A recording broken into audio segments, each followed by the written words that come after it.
So I always start with the head.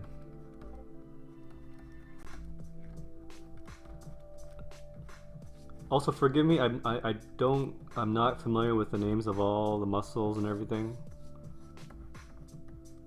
But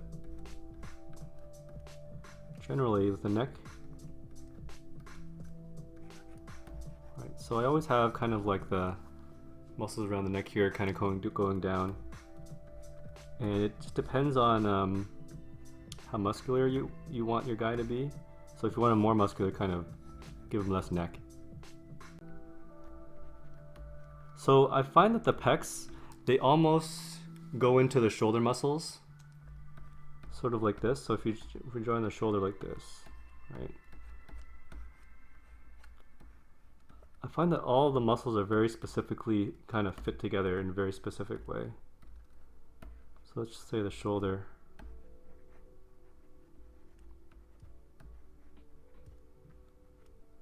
And then there are, it's almost like a, kind of shape would you call this?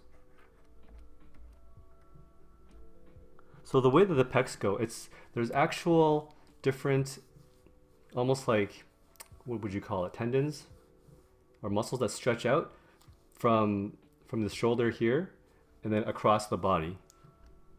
So it would kind of go like this.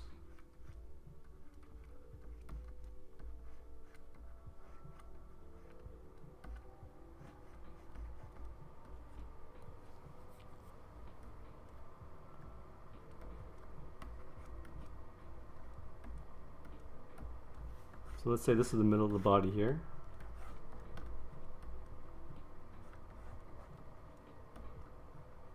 Then we got the lats, which is kind of like just the right here underneath the arm. Like a fan, yeah. Striations, yeah, that's a good word for it. And then there are muscles that kind of line the rib cage.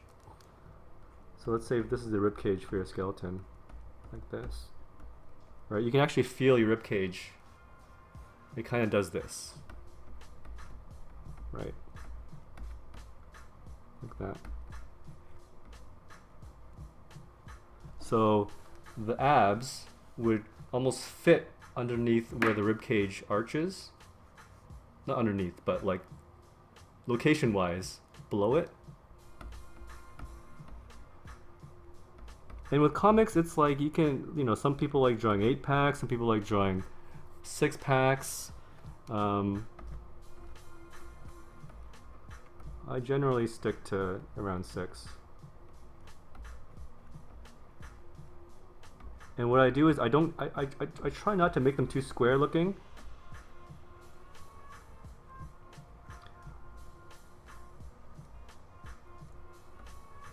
And I always have the top two, these top two pectorals, not pectorals, sorry, abdomen, sink in, because when you're looking at the side, right, let's say we have this is the ribs here, and these are your pecs. Generally the stomach gets sunken in right here, like this. So I have them kind of angled down like this way. Can't forget the nipple. Right, and then it levels off. So I would make the top two abs a little bit squatter because of the perspective that you're looking at it. And how muscles kind of fit is that they almost like kind of interlock with each other.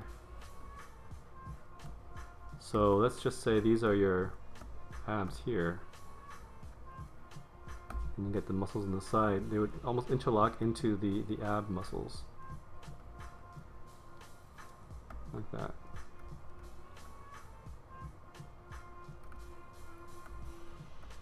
Right, and you got the waist. the waistline. Belly button, I usually put the belly button between the bottom set and the middle set.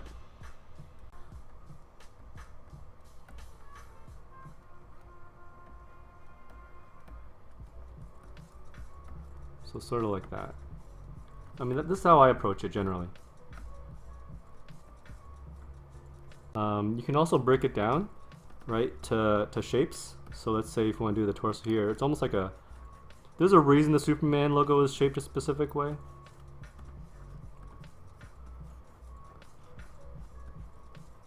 Because it kind of looks like you're emphasizing the pecs, right? So like if you want to just do basic shapes, I'd kind of do something like this. Like the rib here.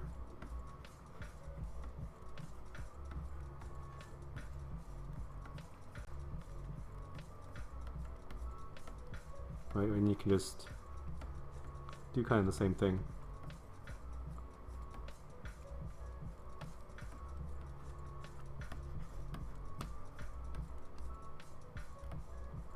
And to show that this is kind of sunken in a bit, it's almost like you're sucking in your stomach, I would sometimes add like a little bit of shadow here.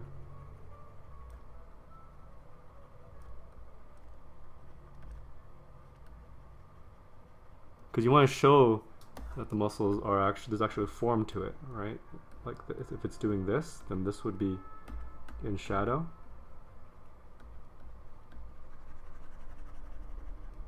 Like that. So kind of like the shadow here. Again, let's say we're rendering this part, right? Because it's supposed to do this. Right? All these muscles have form to it.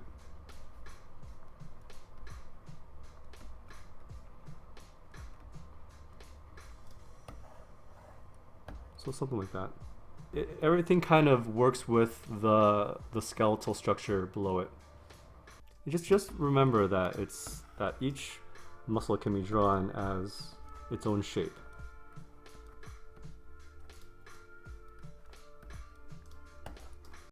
And then you also have to remember, depending on how the body is contorted, that all these muscles would contract.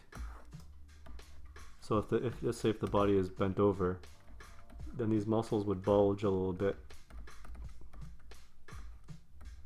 Right, so this is just, let's say he's bent over like this.